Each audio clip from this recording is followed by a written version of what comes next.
কোথা থেকে এনজিও, কোথা থেকে আমেরিকান কোনো লোকজন, মাথা ঠিক মতো আশ্রয় না, দাঁত ঠিক মতো মাজে না, পোশাকে কোনো ড্রেস কোড নাই, কীভাবে পায়ের উপর পা তুলে বসতে হয় তারা জানে না, একজনে জায়গায় বসে আরেকজনে বাঁকায় বসে। সংস্কারও হয়নি, জগা খিচুড়িও হয়নি। খিচুড়ি হওয়ার জন্য জগার দরকার আছে, চাল ডাল দরকার আছে, এখানে কিছুই হয়নি। নো খিচুড়ি, নো জগা, এবং কোনো সংস্কার হয়নি। আর আপনি যাকে আইন উপদেষ্টা বললেন, আইন বিষয়ে তার উপদেশ দেওয়ার মতো তিনি যে দক্ষ নন, এটা গত 14 মাসে অন্তত 134 বার প্রমাণিত হয়েছে। তো কাজেই এই তারা সরকারের থেকে যে সকল কথাবার্তা বলছেন, প্রতিটি কথাবার্তায় আমরা যারা একটু বুঝি আমাদের মধ্যে গোস্বা তৈরি হয়, মেজাজ গরম হয়ে যায়, আমরা অনেকে ঘুমাতে পারি না, যাদের অ্যালার্জি আছে তাদের অ্যালার্জি বেড়ে যায়, যাদের কোষ্ঠকাঠিন্য আছে তাদের সমস্যা আরও বেশি হয়ে যায়। তো আমরা দোয়া করি যে আল্লাহ এদের জবানের হেদায়েত দান করুক, এরা যত নড়াচড়া যত কম করে তত আমাদের জন্য সুবিধা।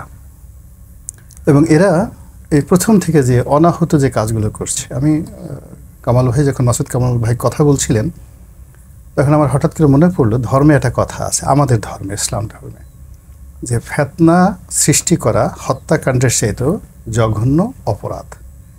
আপনি একজনকে খুন করে ফেললেন, সেটা অবশ্যই এটা বড় অপরাধ, গুরুতর অপরাধ, কিন্তু সমাজে একটা ফিতনা তৈরি করলেন, সেটা কিন্তু অসংখ্য হত্যাকাণ্ডের চেয়েও গুরুতর। এই সরকার প্রথম দিন থেকে যে কাজটি করছে, আমাদের এই সমাজের যে মৌলিক এবং মৌল দুটো শব্দ আছে, মৌলিক এবং মৌল, এটার যে ভিত্তি আছে, এই মৌলিক এবং মৌল দুটো ভিত্তির মূলে তারা কুঠারাঘাত করেছে। আমাদের এখানে মুরব্বীদের দেখলে আমরা সম্মান করতাম, এখন আমরা মুরব্বীদের দেখলে আমাদের কাছে মনে হয় যে এদের বোধহয় চড় থাপ্পড় দিলে বোধহয় আমার একটা সম্মান বাড়বে। আমরা এখন মানে ছাত্ররা প্রিন্সিপাল খুঁজে মারার জন্য ভাইস চ্যান্সেলরের নিচে তারা গায়ে হাত দিতে চায় না। যারা ছাত্র তারা মনে করে যে আমি যত বেশি ভাইস চ্যান্সেলরদেরকে ট্রান্সফার করতে পারবো, নিয়োগ দিতে পারবো, বদলি করতে পারবো, ততই আমার গর্ব। এখানে যে ছেলে কখনো একটা ক্লার্ক হতে পারবে না, এমনকি বিএ পাস করেনি এখন পর্যন্ত, ইন্টারমিডিয়েট পাস করে হয়তো বিশ্ববিদ্যালয়, প্রাইভেটে অথবা কলেজে ফার্স্ট ইয়ারে পড়ে, তারা ডিসি ট্রান্সফার করছে, 20 কোটি 30 কোটি টাকা দিয়ে ডিসি ট্রান্সফার করছে। বিশ্বাস করেন যে এই প্ল্যানেটে অনেকগুলো ইতিহাস লেখা আছে, অরাজকতার ইতিহাস। এমনকি আমাদের দেশেও 100 বছর ধরে আমরা যুদ্ধ করেছি শশাঙ্কের মৃত্যুর পরে, যেটাকে মাতসান্যায় বলা হয়। কিন্তু একটা সচিব পদে নিয়োগ দেওয়ার জন্য ওপেন টেন্ডার হবে, আর একটা সচিব সে আবার সে কথা প্রকাশ করে দিচ্ছে যে এত টাকা দিয়ে একটা সচিব পদে নিয়োগ হচ্ছে। ডিসি পদে নিয়োগের জন্য অ্যাডভান্স চেক দেওয়া হচ্ছে, সেই চেকের ছবি চলে আসছে। এবং এ সকল কাজকর্ম করছে ছাত্র নামধারী কিছু মানুষ, যাদের পেছনে সরকারের এই যারা সংস্কারের কথা বলছে এদের একটা প্রচ্ছন্ন সমর্থন, আশকারা সব কিছু আছে। তো এই যে এতগুলো যন্ত্রণা, এতগুলো ফিতনা এবং ফাসাদের ফলে কি হলো, কি আমাদের মধ্যে যে পারস্পরিক বন্ধন ছিল, বন্ধুত্ব ছিল, সেটা নষ্ট হয়ে গেছে। এখন জামাত বিএনপিকে যে ভাষায় গালাগাল করছে, বিএনপি জামাতকে যে ভাষায় গালাগাল করছে, কিংবা ধরুন আমাকে যে ভাষায় আমার প্রতিপক্ষ গালাগাল করছে, মাসুদ ভাইকে যে ভাষায় তার প্রতিপক্ষ গালাগাল করছে, বিশ্বাস করেন 14 মাস আগে আমাদেরকে এভাবে কেউ গালাগাল করতো না। আজকের এই 14 মাসের অবস্থাতে আমরা এমন একটা পর্যায়ে চলে গেছি, আমি যে একজন মানুষ, আমার যে একটা মানবিক সত্তা আছে, মানবিক মূল্যবোধ আছে, আমি যে অন্য পশুর মতো নই, আমার যে একটা স্বপ্ন আছে, আমি বাঁচতে চাই, আমি মরতে চাই, আমি খেতে চাই, এবং আমি সমাজের জন্য কিছু করতে চাই, এই পুরো স্বপ্নটা ধূলিসাৎ করে দিয়েছে এই তথাকথিত সংস্কারের নামে এই গত 14 মাসে যারা রাষ্ট্র পরিচালনায় নিয়োজিত। তারা যে কথাগুলো বলছে, সেই কথাগুলো শুনলে আমাদের ভীষণ রকম বিরক্ত লাগে।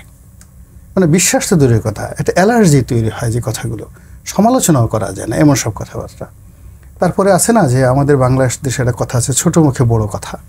এমন সব লোকজন বিভিন্ন জায়গা থেকে ধরে নিয়ে এসে এমনভাবে বসিয়ে দেওয়া হয়েছে, এবং তারা যেভাবে আমাদের উপর আধিপত্য দেখানোর চেষ্টা করছে, ছড়ি ঘোরানোর চেষ্টা করছে, এগুলো আমাদের সহ্য হয় না। আমাদের এই বাংলাদেশে একটা সময় আফ্রিকার দাস যারা আসছিল, কাফরি, সেই কৃতদাসরা আমাদেরকে শাসন করেছে প্রায় 4.5 বছর এই সোনারগাঁয়ে গিয়াসউদ্দিন আজম শাহের পরিবারের পরে। সেই বাদশার নাম ছিল মুজাফফর শাহ।